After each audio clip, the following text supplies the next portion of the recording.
Today to raise the issue and be thankful of the progress that we've made with regard to trade. We've been through a year and a half or more of intense trade negotiations, and I've watched as our markets took a hard hit and tailspin down for a couple of days, down the limit a while back, and slowly creep back in again. And so we produce a lot of corn and soybeans and cattle and hogs and eggs and renewable energy in the 4th Congressional District of Iowa. In fact, it is the #1 egg-producing congressional district in all of America.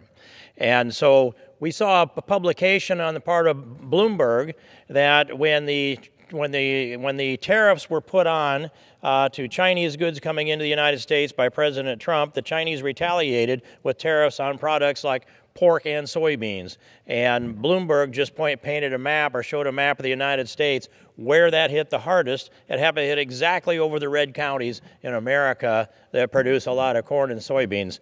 And you could add to that the other products I mentioned, Mr. Speaker.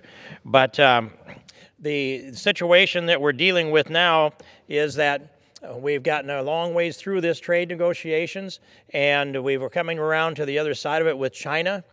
In spite of all of this difficulty and all these markets that have been suppressed over this period of time, we found some new trade outlets. For one thing, instead of having one big pipe going to China, we've got multiple smaller pipes going to other locations in the world.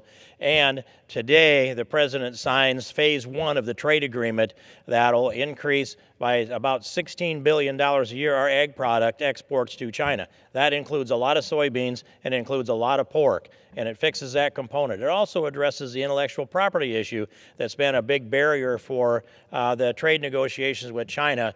The value of U.S. intellectual property, the creation that comes out of the minds of Americans, is valued that is pirated by the Chinese somewhere between $500 and $600 billion a year.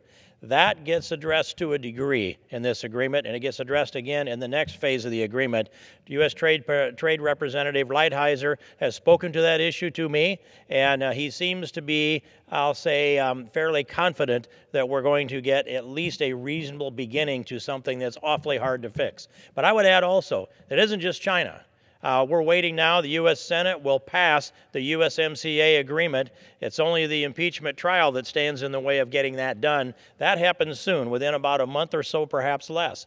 But further, we have Japan, we have South Korea, and by the end of this month, the United Kingdom will be out of the EU, and the door is open for a bilateral trade agreement with the British.